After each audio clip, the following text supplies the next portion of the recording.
गणपते नमः। श्री गणेशाय नमः। ओम श्री परमात्मने नमः। अग्नि पुराण 310वां अध्याय अपरित्वरीता मंत्र एवं मुद्रा आदि का वर्णन। अग्निदेव कहते हैं, मुने, अब मैं दूसरी अपरा विद्या अपरिता मंत्र अपरा विद्या का वर्णन करता हूँ, जो भोग और मोक्ष प्रदान करने वाली है। धूलि से निर्मित वज्र चिन्ह से आकृत और चौकोर भूमंडल में तवरिता देवी की पूजा करें। इस मंडल के भीतर योग पीठ पर कमल का निर्माण भी होना चाहिए। मंडल के पूर्वादि दिशाओं तथा कोणों में कुल मिलाकर 8 वज्र अंकित होंगे। मंडल के भीतर तिथि, द्वार, शोभा तथा उपशोभा की भी रचना करें। उसके भीतर उपासक मनुष्य तवरिता देवी का चिंतन करें। उनके 18 भुजाएं हैं। उनकी बाईं जंगा जो सिंह की पीठ पर प्रतिष्ठित है और दाहिनी जंगा उससे 2 गुनी बड़ी आकृति में पीड़े या खड़ाऊ पर अवलंबित है। वे नाग में आभूषणों से विभूषित हैं। दाएं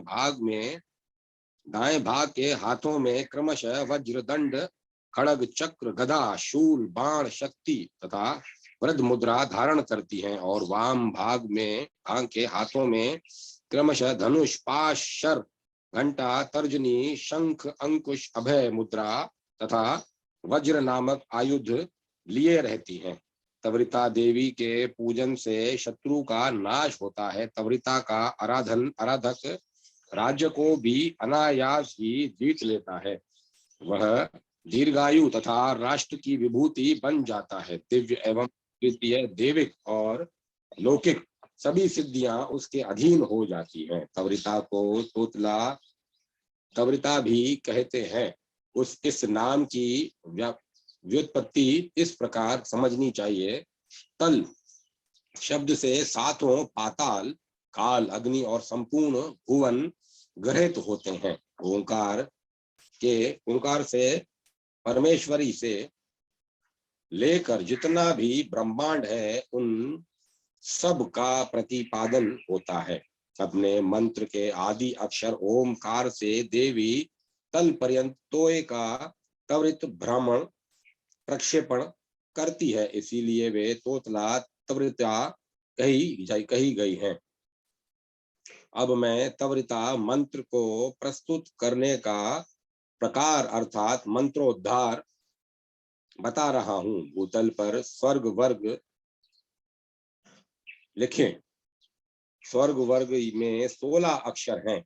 अ आ ई उ, अ आ ई ई उ उ, री रम र ए ओ अम आह। इसके बाद व्यंजन वर्णों का भी वर्ग क्रम से लिखें। क वर्ग के लिए सांकेतिक नाम तालु वर्ग है। स्वर वर्ग पहला है और तालु वर्ग दूसरा, तीसरा जीवा तालुक वर्ग है।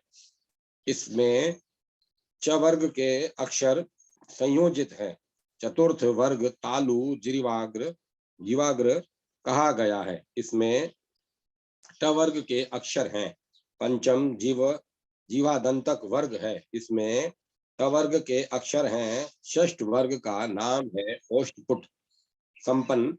इसमें प वर्ग के अक्षर हैं। 7वां मिश्र वर्ग है। इसमें अंतरस्थ य र ल व का समावेश है। 8वां वर्ग ऊष्मा का शवर्ग है। इन्हीं वर्गों के अक्षरों से मंत्र का उद्धार करें। छठे स्वर उकार का आरूढ़, ऊष्मा का द्वितीय अक्षर हकार बिंदु अनुस्वार से युक्त हो। तालु वर्ग का द्वितीय अक्षर खकार 11वें स्वर एकार से युक्त हो। खे जीवा तालु समायोग का केवल प्रथम अक्षर चकार हो, उसके नीचे उसी वर्ग का दूसरा अक्षर छकार हो और वह 11वें स्वर एकार से युक्त छछे हो। तालु वर्ग का प्रथम अक्षर क हो, फिर उसके नीचे ऊष्मा का द्वितीय अक्षर श को देकर जोड़ दें और उसे 16वें स्वर अम से संयुक्त करें। शह ऊष्मा का तीसरा अक्षर स हो, उसके नीचे जीवा दंत समायोग के प्रथम अक्षर तकार को जोड़ें। उसके नीचे मिश्री वर्ग का दूसरा अक्षर रकार जोड़ें और उसे चौथे स्वर इकार से जोड़ दें। स्त्री तदंतर तालु वर्ग में के आदि अक्षर क के नीचे ऊष्मा का द्वितीय अक्षर श जोड़ दें और उसको 11वें स्वर से मिला दें। शे उसके बाद ऊष्मा के अंतिम अक्षर हकार को अनुस्वार युक्त करके 5वें स्वर पर आरूढ़ कर दें। ओष्ठ संपुट योग से दूसरा अक्षर फ और जीवाग्र तालु योग से द्वितीय अक्षर ट को पंचम ण से के रूप में परिणत करके जोड़ना चाहिए। स्वर तथा अर्ध व्यंजन वर्णों के साथ उद्धृत हुए ये अक्षर तोतला त्वरिता के मंत्र हैं। इनके आदि में ओमकार और अंत में नमः जोड़ने पर जो मंत्र बने उसका तो जप करें, किंतु अग्नि कार्य हवन में नमः को हटाकर स्वाहा जोड़ देना चाहिए। तात्पर्य यह है कि ओम ॐ खे छे छ स्त्री श्रे ह्रूम फट नमः यह जप मंत्र है और ऊ ओ और ओम ह्रूम खे छे स्त्री श्रे ह्रूम फट स्वाहा यह हवनोपयोगी मंत्र है। इसका अंगन्यास इस प्रकार है। ओम ह्रीं हूं ह हृदयाय नमः। आम ह शिर से स्वाहा। ह्रीं ज्वल ज्वल शिखाय वषट हनु हनु अथवा हुलु हुलु कवचाय हूं। ह्रीं श्रीं श्रु नेत्रत्याय वोष्ठ।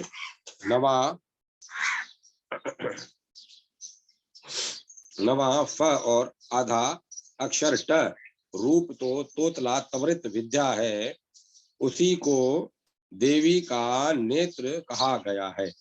श्रोम हा खो हूम फट अस्त्राय फट ये गुहा अंग मंत्र है। इनका पहले न्यास करें।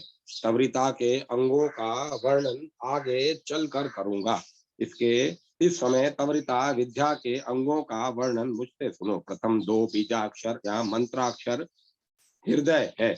तीसरा और चौथा ये 2 अक्षर स्थिर हैं। 5वां और 6ठा ये अक्षर शिखा के मंत्र कहे गए हैं। 7वां और 8वां कवच मंत्र है। 9वां और आधा अक्षर तारक फट है। यही नेत्र कहा गया है। प्रयोग ओम हूम हृदयाय नमः। खे शेष तशे खे तशे शिर से स्वाहा। शह स्त्री शिखाय वषट। शे हूम कवचाय हूम फट नेत्रताय वोषट। तोतले वज्र तुंडे ख ख हूं। इस 10 अक्षरों से युक्त वज्र तुंडिका का नाम इंद्रदूती का विद्या है।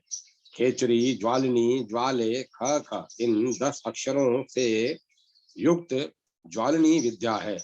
वर्चे शर भिक्षणी अथवा शबरी भीषणी ख खे यह दशा अक्षरा शबरी विद्या है।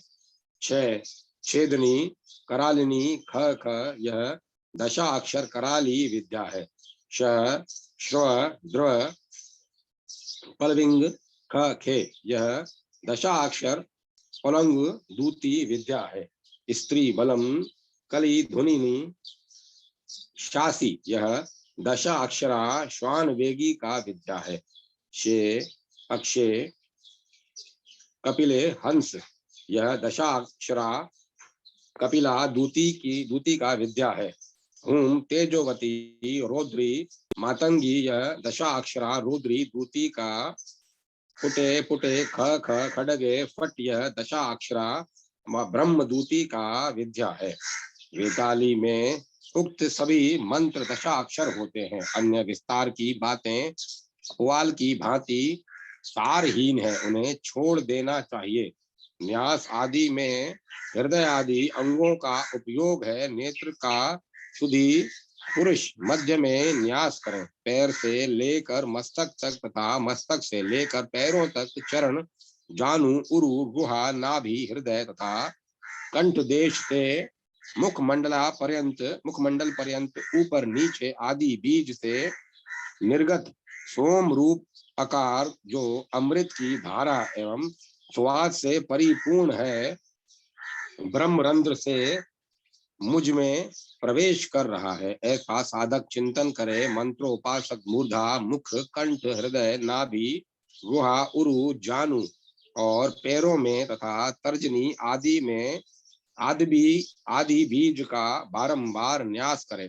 ऊपर अमृत में सोम है, नीचे बीजाक्षर रूप शरीर कमल है। इस गूढ़ रहस्य को जो जानता है उसकी मृत्यु नहीं होती। इस मंत्र के जप से रोग व्याधि का अभाव हो जाता है। न्यास और ध्यान पूर्वक कवरिता देवी का पूजन और उनके मंत्र का 108 बार जप करें। अब मैं प्रणीता आदि मुद्राओं का वर्णन करूंगा। प्रणीता मुद्राएं 5 प्रकार की मानी गई हैं। प्रणीता, सबीजा प्रणीता, भेदनी, कराली और वज्र कुंडा दोनों हाथों का परस्पर ग्रसित करके बीच में अंगूठों को डाल दे और तर्जनी को ऊपर लगाए रखें। इसका नाम प्रणीता है। इसे हृदय देश में लगाएं। किसी मुद्रा में कनिष्ठ की उंगली को ऊपर की ओर उठाकर मध्य में रखें तो वह बीजों द्वारा सबीजा के नाम से मानी जाती है। यदि तर्जनी के बीच में अनामिका को परस्पर संलग्न करके अंगुष्ठ के अग्र भाग को मध्य भाग में रखें तो वह भेदनी मुद्रा कही गई है। इस मुद्रा को नाभि देश में निबद्ध करके अंगुष्ठ का जल छिड़के। उसी को मंत्र साधक के हृदय में योजित करने पर कराली नामक महामुद्रा होती है। फिर पूर्ववत ब्रह्म लग्न ज्येष्ठा को ऊपर उठाए तो वह वज्रतुंडा मुद्रा होती है। उसको वज्र देश में आबद्ध करें। दोनों हाथों से मणिबंध कलाई को बांधें और 3-3 उंगलियों को फैलाए रखें। इसे वज्र मुद्रा कहते हैं।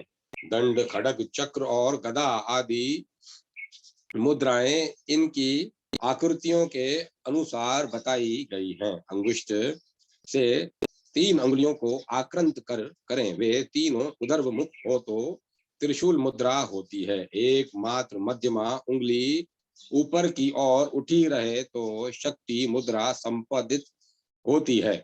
बाण, वरद, धनुष, पाश, भार, घंटा, शंख, अंकुश, अभय और पद्म, ये प्रणीता से लेकर पद्म तक कुल 28 मुद्राएं कही गई हैं।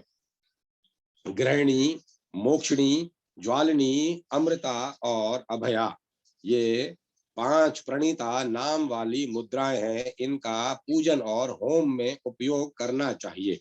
इस प्रकार आदि अग्नि महापुराण में तवरिता मंत्र तथा मुद्रा आदि का वर्णन नामक 310वां अध्याय पूरा हुआ। 311वां अध्याय तवरिता मंत्र के दीक्षा ग्रहण की विधि। अग्निदेव कहते हैं, मुने, अब सिंहासन पर स्थित वज्र से व्याप्त कमल में मंत्र न्यास पूर्वक दीक्षा आदि का विधान बताऊंगा। हे हूति वज्र दंत पुरु पुरु लुलु गर्ज गर्ज इह सिंहासनाय नमः। यह सिंहासन के पूजन का मंत्र है। 4 रेखा खड़ी और 4 रेखा तिरछी यहाँ पड़ी पीछे। इस प्रकार 9 भागों के विभाग करके विद्वान पुरुष 9 कोष्ठ बनाए। प्रत्येक दिशा के कोष्ठ तो रख ले और कोणवर्ती कोष्ठ मिटा दे। अब ब्राह दिशा में जो कोष्ठ बच जाते हैं उनके कोणों तक जो रेखाएं आई हैं उनकी संख्याएं 8 कही गई है। ब्रह्म कोष्ठ के ब्रह्म भाग में ठीक बीचों बीच में वज्र का मध्यवर्ती श्रृंग होता है। ब्रह्म रेखा के 2 भाग करने पर जो रेखाद्र बनता है उतना ही बड़ा श्रृंग होना चाहिए। बाहरी रेखा टेढ़ी होनी चाहिए। विद्वान पुरुष से द्विभंगी बनाए। मध्यवर्ती कोष्ठ को कमल की आकृति में परिणत करें। वह पीले रंग की कर्णिका से सुशोभित हो। काले रंग के चूर्ण से कुलिश चक्र बनाकर उसके ऊपरी सिरे या श्रृंग की आकृति खंडाकार बनाए। चक्र के बाएं भाग में चौकोर भूपुर चक्र लिखें जो वज्र संपुट से चिन्हित हो। भूपुर के द्वार पर मंत्रोपासक 4 वज्र संपुट दिलाएं। पद्म और वाम विधि सम होनी चाहिए। कमल का भीतरी भाग कर्णिका और केसर लाल रंग के लिखें और मंडल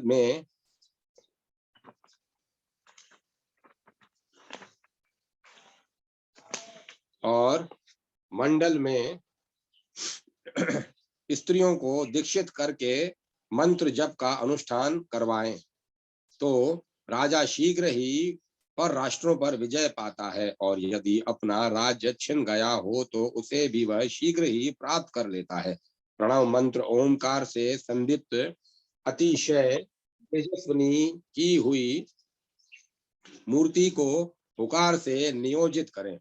ब्रह्मन वायु तथा आकाश के बीज यम हम से संपुटित मूल विद्या का उच्चारण करके आदि और अंत में भी कर्णिका में पूजन करें। इस प्रकार प्रदक्षिण कर्म से आदि से ही एक एक अक्षर रूप बीज का उच्चारण करते हुए कमल दलों में पूजन करना चाहिए। दलों में विद्या के अंगों की पूजा करें।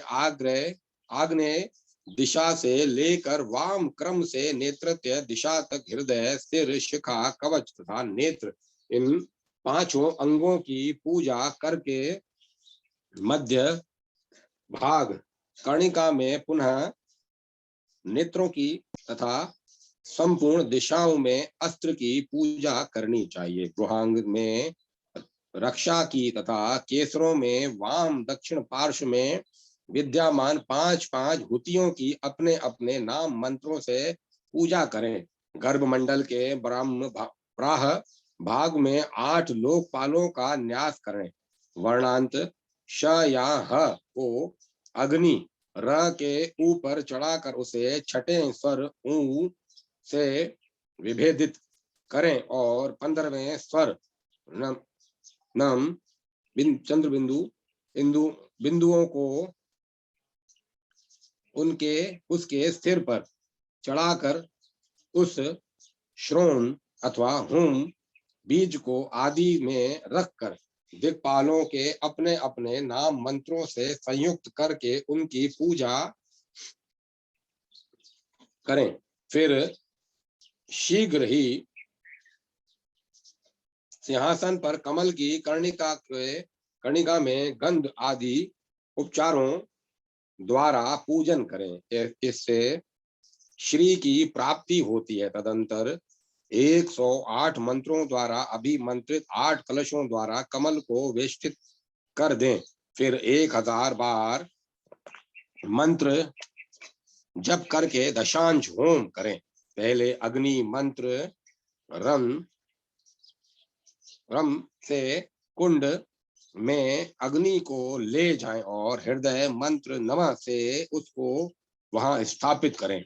साथ ही कुंड के भीतर अग्नि युक्त शक्ति का ध्यान करें। तदंतर उस शक्ति में गर्भाधान, पुंसवन तथा जात कर्म संस्कार के उद्देश्य से हृदय मंत्र द्वारा 108 बार होम करें। फिर गृहांग के द्वार से नूतन अग्नि के जन्म होने की भावना करें। फिर मूल विद्या के उच्चारण पूर्वक पूर्ण आहुति दें। इससे शिवाग्नि का जन्म संपादित होता है। फिर मूल मंत्र से उसमें 100 आहुतियां दें। तत्पश्चात अंगों के उद्देश्य से दशांश होम करें। इसके बाद शिष्य को देवी के हाथ में सौंपें और उसका मंडल में प्रवेश करावें। फिर अस्त्र मंत्र से ताड़न करके गृहांगों का न्यास करें। विद्या के अंगों से संबद्ध शिष्य को विद्यांगों में नियोजित करें। उसके द्वारा पुष्प का प्रक्षेप करावें तथा उसे अग्नि कुंड के समीप ले जाएं। तदंतर जौ, धान्य, तिल और घी से मूल विद्या के उच्चारण पूर्वक 100 आहुतियां दें। प्रथम होम स्थावर योनि में पहुंचाकर उससे मुक्ति दिलाता है और दूसरा सरी, सर्प, सांप, बिच्छू आदि की योनि से तदंतर क्रमशः पक्षी, मृग, पशु और मानव योनि की प्राप्ति और उससे मुक्ति होती है। फिर क्रमशः ब्रह्म पद, विष्णु पद तथा अंत में रुद्र पद की प्राप्ति होती है। अंत में पूर्ण आहुति कर देनी चाहिए। एक आहुति से शिष्य दीक्षित होता है और उसे मोक्ष प्राप्ति का अधिकार मिल जाता है। अब मोक्ष कैसे होता है यह सुनो। जब मंत्रोपासक सुमेरु पर सदा शिव पद में स्थित हो तो दूसरे दिन स्वस्थ चित्त होकर अकर्म और कर्म श्रेय के लिए 1000 आहुतियां दे। फिर पूर्ण आहुति करके मंत्र योगी पुरुष धर्म अधर्म से लिप्त नहीं होता, मोक्ष प्राप्त कर लेता है। वह उस परम पद के को पहुंच जाता है जहां जाकर मनुष्य फिर इस संसार में नहीं लौटता। जैसे जल में डाला हुआ जल उसमें मिलकर एक रूप हो जाता है, उसी प्रकार जीव शिव में मिलकर शिव रूप हो जाता है। जो कलशों द्वारा अभिषेक करता है वह विजय तथा राज्य आदि सब अभिष्ट वस्तुओं को प्राप्त कर लेता है। ब्राह्मण कुल में उत्पन्न कुमारी कन्या का पूजन करें तथा गुरु आदि को दक्षिणा दें। प्रतिदिन पूजा करके 1000 आहुतियां अग्नि में देनी चाहिए। तिल और घी से पूर्ण आहुतियां देने पर तवरिता देवी लक्ष्मी एवं अभिमत वस्तु देती है। वे विपुल भोग प्रदान करती हैं तथा और भी जो कुछ साधक चाहता है उसे माता तवरिता पूर्ण करती है। मंत्र में के जितने अक्षर हैं उतने लाख जप करने से मनुष्य निधियों का अधिपति होता है। दुगुना जप करने पर राज्य की प्राप्ति होती है। त्रिगुण जप करें तो यक्षिणी सिद्ध हो जाती है। 4 गुणे जप से ब्रह्म पद, 5 गुणे जप से विष्णु पद तथा 6 गुणे जप से महासिद्धि सुलभ होती है। मंत्र के 1 लाख जप से मनुष्य अपने पापों का नाश कर देता है। 10 बार जप करने से देह शुद्धि होती है। 100 बार के जप से तीर्थ स्नान का फल होता है। वेदी पर पट्टियां प्रतिमा रखकर उसके समक्ष 100,000 अथवा 10,000 की संख्या में जप के हवन करना चाहिए। जप करके हवन करना बताया गया है। इस प्रकार विधान पूर्वक जप करके 1 लाख हवन करें। तिल, जौ, लावा, धान, गेहूं, कमल पुष्प, पठान्तर के अनुसार आम के फल तथा श्रीफल, बैल, इन सब को एकत्र करके इनमें घी मिलावें और उस होम सामग्री से हवन करके व्रत करें।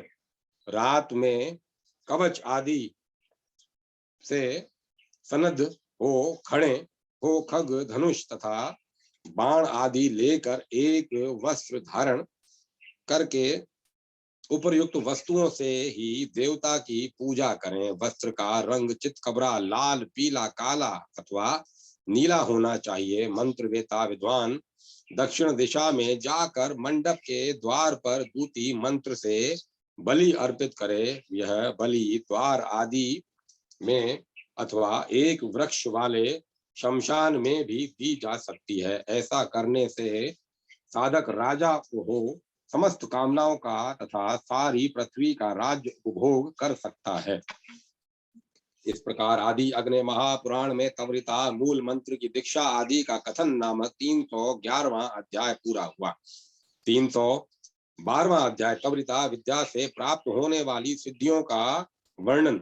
अग्निदेव कहते हैं, मुने, अब मैं विद्या प्रस्ताव का वर्णन करूंगा जो धर्म काम आदि की सिद्धि प्रदान करने वाला है। 9 कोष्ठों के विभाग से विद्या भेद की उपलब्धि होती है।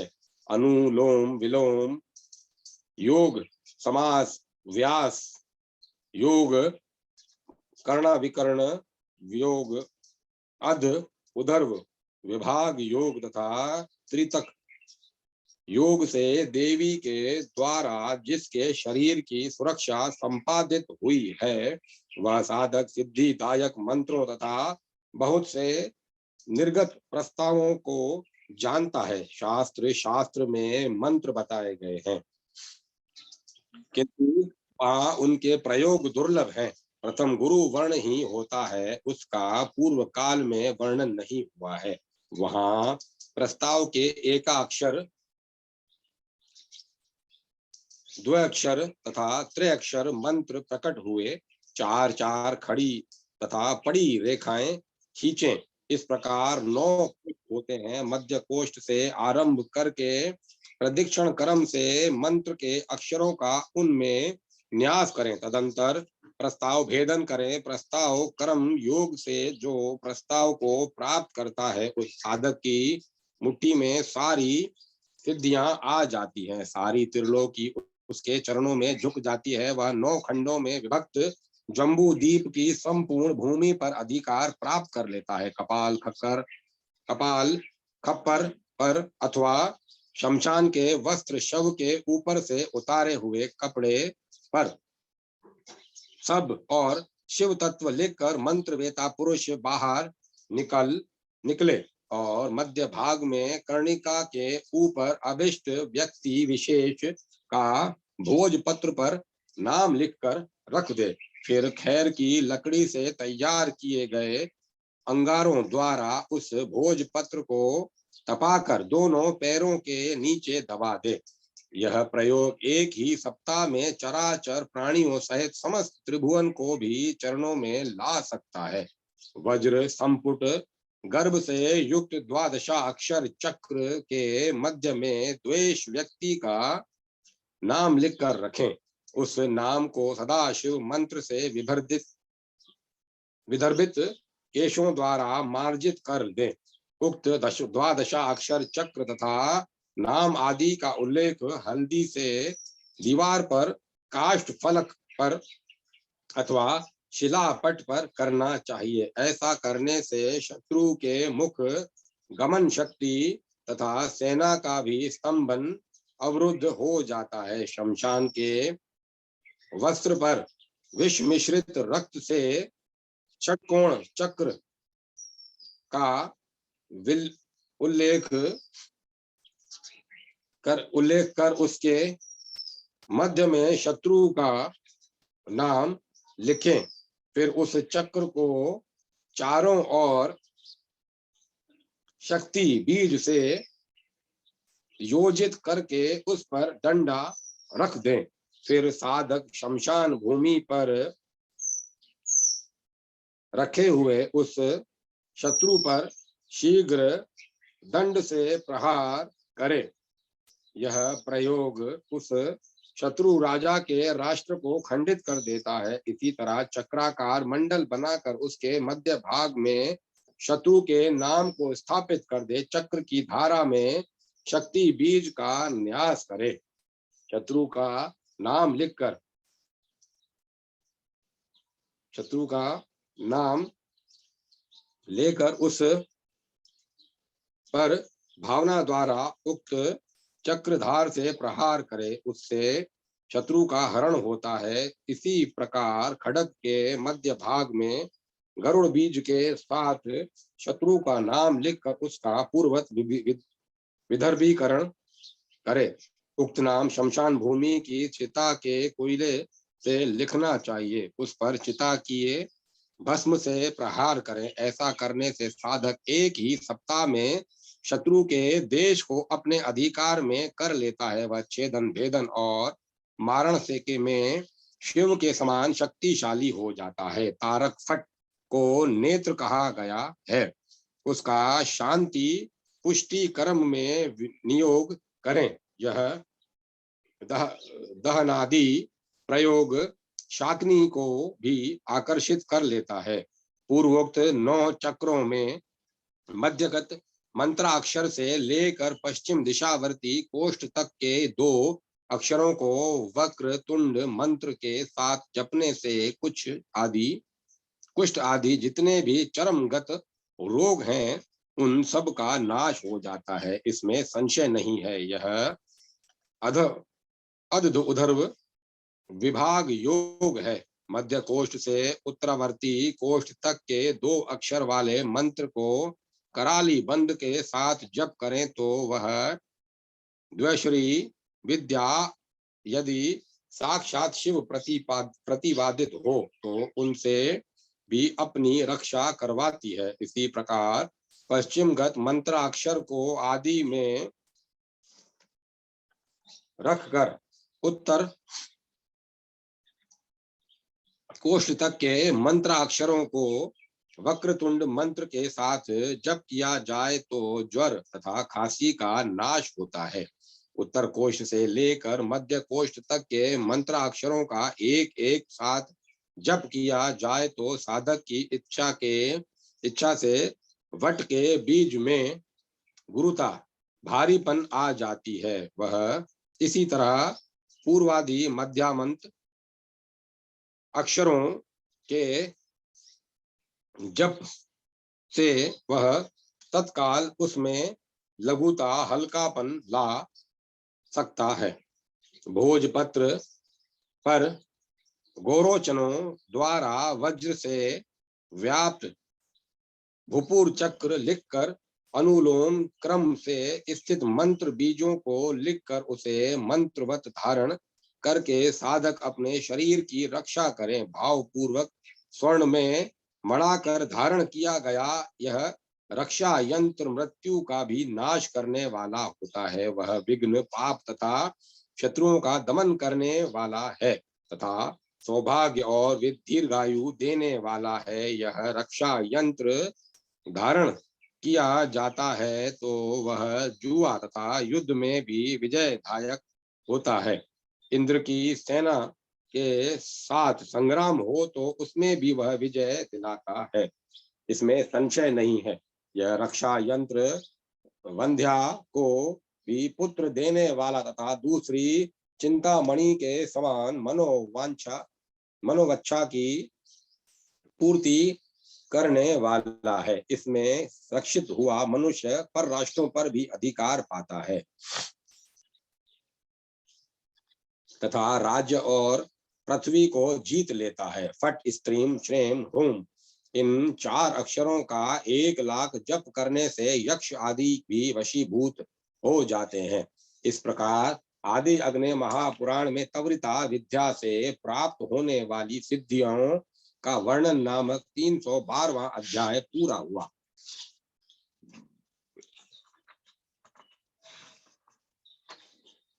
313वां अध्याय नाना मंत्रों का वर्णन। अग्निदेव कहते हैं, अब मैं सच्चिदानंद स्वरूप भगवान विनायक गणेश के पूजन की विधि बताऊंगा।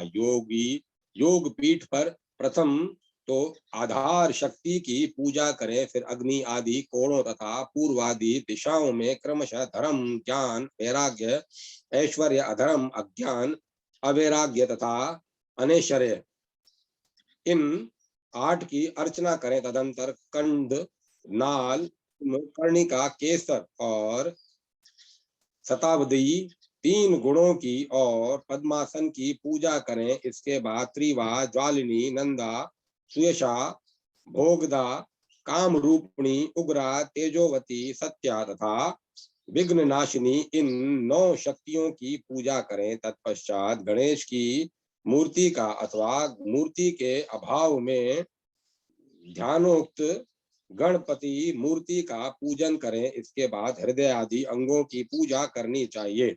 उन पूजन के प्रयोग वाक्य इस प्रकार हैं।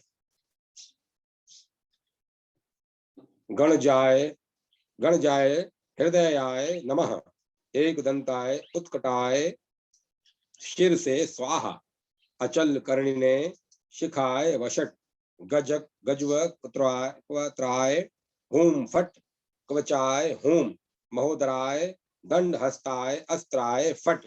इन 5 अंगों में से 4 की तो पूर्वादि 4 दिशाओं में और 5वें की मध्य भाग में पूजा करें। तदंतर गणंजय, गणाधिप, गणनायक, गणेश्वर, वक्रतुंड, एक दंत, उत्कट, लंबोदर, गजक्वत्र और विकटानन, इन सब की पददलों में पूजा करें। फिर मध्य भाग में हुम विघ्ननाशाय नमः, महेंद्राय धर्म वर्णाय नमः, यूं बोलकर विघ्न नाशन एवं धूम्र वर्ण की पूजा करें। फिर ब्रहा भाग में विघ्नेश्वर का पूजन करें।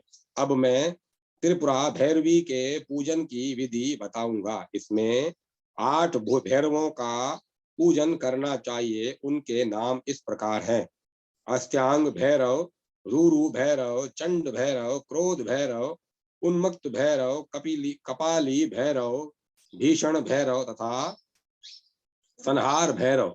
ब्राह्मी आदि मातृकाएं भी पूजनीय हैं। उनके नाम इस प्रकार हैं: ब्राह्मी, महेश्वरी, कोमारी, वैष्णवी, वराही, इंद्राणी, चामुंडा तथा महालक्ष्मी। अकार आदि हस्व स्वरों के बीज को आदि में रखकर भैरवों की पूजा करनी चाहिए तथा अकार आदि दीर्घ अक्षरों के बीजों को आदि में रखकर ब्राह्मी आदि मातृकाओं की अर्चना करनी चाहिए। अग्नि आदि 4 कोणों में 4 वटुकों का पूजन कर्तव्य है: समय पुत्र वटुक, योगिनी पुत्र वटुक, सिद्ध पुत्र वटुक तथा चौथा कुल पुत्र वटुक। ये 4 वटुक हैं। इनके अनंतर 8 क्षेत्रपाल पूजनीय हैं। इनमें हेतुक क्षेत्रपाल प्रथम है और त्रिपुरांत द्वितीय, तीसरे अग्नि वेताल, चौथे अग्नि जीव, 5वें कराल तथा 6ठे काल लोचन है, 7वें एक पाद तथा 8वें भीमाक्ष कहे गए हैं। ये सभी क्षेत्रपाल यक्ष हैं। इन सब का पूजन करके त्रिपुरा देवी के प्रेत रूप पद्मासन की पूजा करें तथा यथा एम श्रेम प्रेत पद्मासनाय नमः, ओम एम ह्रीम हसो त्रिपुराय प्रेत पद्मासन सामे स्थिताय नमः। इस मंत्र से प्रेत पद्मासन पर विराजमान त्रिपुरा भैरवी की पूजा करें। उनका ध्यान इस प्रकार है: त्रिपुरा देवी बाएं हाथ में अभय और एवं पुस्तक विद्या धारण करती तथा दाएं हाथ में वरद मुद्रा एवं माला जप मालिका।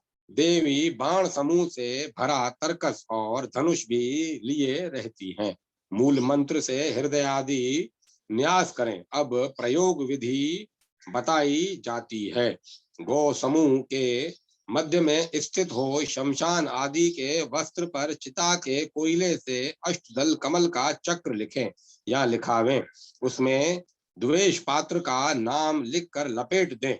फिर चिता की राख को सान कर एक मूर्ति बनावें, उसमें द्वेष पात्र भी की स्थिति का चिंतन करके उक्त उक्त यंत्र को नीले रंग के डोर से लपेट कर मूर्ति के पेट में घुसेड़ दें। ऐसा करने से उस व्यक्ति का उच्चाटन हो जाता है। ज्वाला मालिनी मंत्र, ओम नमो भगवती ज्वाला मालिनी क्रंद्र गण परिवर्ते स्वाहा। इस मंत्र का जप करते हुए युद्ध में जाने वाले पुरुष को प्रत्यक्ष विजय प्राप्त होती है। श्री मंत्र, ओम श्रीम ह्रीम क्लीम श्रीये नमः।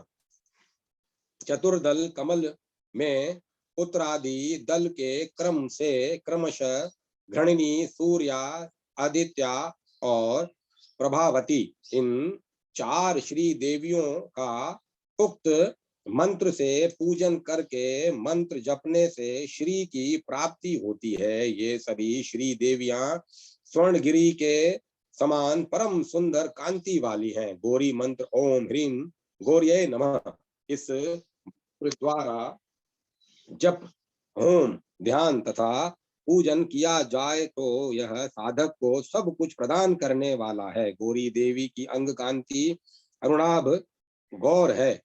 उनके 4 भुजाएं हैं। वे दाहिने 2 हाथों में पाश तथा वरद मुद्रा धारण करती हैं और बाएं दोनों हाथों में अंकुश और एवं अभय।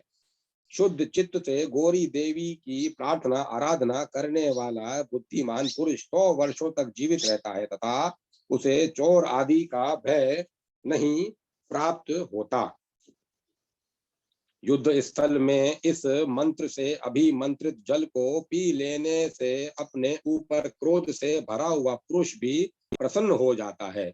इस मंत्र से अजन और तिलक लगाने पर वशीकरण सिद्ध होता है तथा जीवाग्र पर उसके लेख से अथवा जप से भी कवितत्व शक्ति प्रस्फुटित होती है। इसके जप से स्त्री पुरुष के जोड़े वश में हो जाते हैं। इसके जप से सूक्ष्म योनि के भी दर्शन होते हैं। स्पर्श करने मात्र से मनुष्य वश में हो जाता है। इस मंत्र द्वारा तिल की आहुति देने पर सारे मनोरथ सिद्ध होते हैं। इस मंत्र के से 7 बार अभिमंत्रित करके अन्न का भोजन करने वाले पुरुष के पास सदा श्री धन संपत्ति बनी रहती है। इसके आदि में लक्ष्मी बीज श्रीम और वैष्णव बीज क्लिम जोड़ दिया जाए तो वह अर्धनारीश्वर मंत्र हो जाता है। अनंग रूपा मदना तुरा पवन वेगा भुवन पाला सर्वभित सिद्धिदा अनग मदना और अनग मेखला, ये शक्तियां हैं। इनके नाम मंत्रों के जप से लक्ष्मी की प्राप्ति होती है। कमल के दलों में ह्रीम स्वर आदि व्यंजन लिखकर बीच में अभिष्ट स्त्री का नाम लिखें। क्षणकोट चक्र या कलश में भी लिख सकते हैं। लिखकर उसे उसके उद्देश्य से जप करने पर वशीकरण होता है। नित्य क्लीनना मंत्र, ओम ह्रीम ऐं नित्य क्लीने मद द्रवे स्वाहा। किसी ने इस मंत्र को पंच दक्षा अक्षर भी माना है। यह दशा में स्वाहा के से पहले ऐं ह्रीम जोड़ा जाता है। यह 6 अंगों वाला मूल मंत्र है। इन बीज और 3 पद मिलाकर 6 अंग होते हैं। लाल रंग के त्रिकोण चक्र में अष्टदल कमल का चिंतन करके उसमें दावृणी आदि का पूजन करें। पूर्वादि दिशाओं में दावृणी आदि 4 शक्तियां और ईशान आदि कोण में अपरा आदि 4 शक्तियों का चिंतन पूजन करना चाहिए। उनके अनुसार क्रमानुसार नाम यूं जानने चाहिए: दावृणी, वामा, ज्येष्ठा, आराधा, कारिणी, अपारा, शोभनी, रौद्री तथा गुण शक्ति। देवी का ध्यान इस प्रकार करें: वे रक्तवर्णा हैं और उसी रंग के वस्त्राभूषण धारण करती हैं। उनके 2 हाथों में पाश तथा अंकुश हैं। 2 हाथों में कपाल तथा कल्प वृक्ष हैं, और तथा 2 हाथों में उन्होंने वीणा ले रखी है। नित्या, अभया, मंगला, नववीरा, सुमंगला, सुधर्वा, दुधर्वा, दुर्भगा और मनोन्मनी तथा द्रावा, इन 8 देवियों का पूर्वादि दिशाओं में कमल दल में पूजन करें। श्री विद्यारण्य तंत्र में ये नाम इस प्रकार मिलते हैं: नित्या, सुभद्रा, सुमंगला, वनचारिणी, सुभागा, दुर्भगा, मनोन्मनी तथा रुद्र रूपिणी। इनके ब्रह्म भाग में 5 दलों में काम देवों का पूजन होता है। ओम ह्रीं अनुनांग्य नमः, ओम ह्रीं स्मराय नमः, ओम ह्रीं मनमथाय नमः, ओम ह्रीं माराय नमः, ओम ह्रीं कामाय नमः। ये ही 5 काम हैं। काम देवों के हाथों में पाश, अंकुश, धनुष और बाण का चिंतन करें। इनके भी ब्रह्म भाग के 10 दलों में क्रमशः रीति, विरीति, प्रीति, विपरीति, मति, दुर्मति, धृति, विधृति, तुष्टि, वितुष्टि, इन 5 काम वल्लभाओं का पूजन करें। ओम शम हेम नित्य क्लिने मद मुद्रे मद द्रवे द्रवे। ओम ओम स्वाहा अ आ ई उ र रे ल ल ए ओ ओम अ आम क ख घ घ र छ छ झ झ च ट ठ ढ ढ ण त थ द थ ध न प फ भ भ म य र ल व श श स ह श। ओम शम एम नित्य क्लिने मद द्रवे स्वाहा। यह नित्य क्लीनना विद्या है। सिंहासन पर आधार शक्ति तथा पद्म का पूजन करके उसके दलों में हृदय आदि अंगों की स्थापना एवं पूजा करने के अनंतर मध्य कर्णिका के में देवी की पूजा करनी चाहिए। गौरी मंत्र: ओम ह्रीं गौरी रुद्र दैते योगेश्वरी हुम फट स्वाहा। इस प्रकार आदि अग्नि महापुराण में नाना प्रकार के मंत्रों का वर्णन नामक 313वां अध्याय पूरा हुआ। अब मैं कथा में विराम देता हूँ।